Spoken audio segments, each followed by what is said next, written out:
Merci, Monsieur El Guerab, pour le 115. Merci, Monsieur le Président.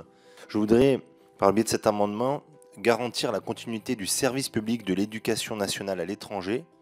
Cela concerne au plus haut point les écoles, les collèges et les lycées, dont l'importance est considérable pour les Français établis hors du pays. Il y a une envie de France à travers le monde et il s'agit là d'y répondre.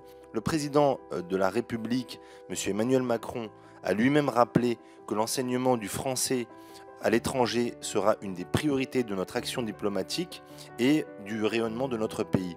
En ce sens, le nombre d'élèves dans ces établissements sera doublé, ce qui permettra de développer cet outil d'influence. Et je voudrais dire que par cet amendement, il s'agit d'inscrire l'enseignement du français à l'étranger, mais surtout de défendre nos lycées à l'étranger, le service public de l'éducation nationale à l'étranger, parce que nos compatriotes qui participent au rayonnement de notre pays ont le droit aussi à avoir accès à l'excellence française, à l'enseignement en français. Ils le demandent.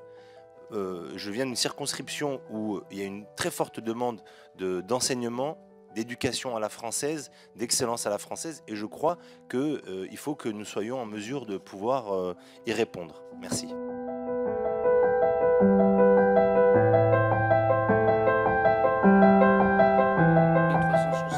Très bien, merci Monsieur le Président.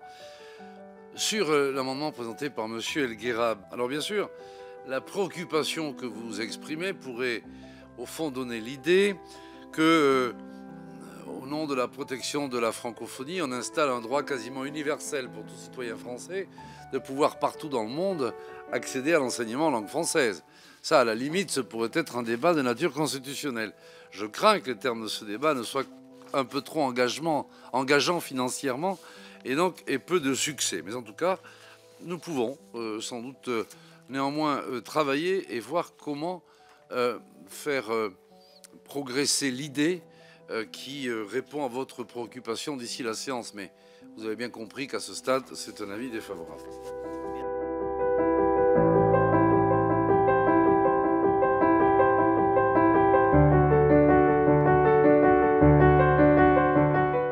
Très heureux d'entendre que, effectivement, cette notion, en tout cas, de service public d'éducation nationale à l'étranger peut être introduite d'une manière peut-être un peu plus intelligente dans la Constitution, parce que vous avez bien compris que c'est un amendement d'appel et qui était destiné à ce que vous l'entendiez, et je vois que vous l'avez entendu, donc bien évidemment je le retire et vivement la séance.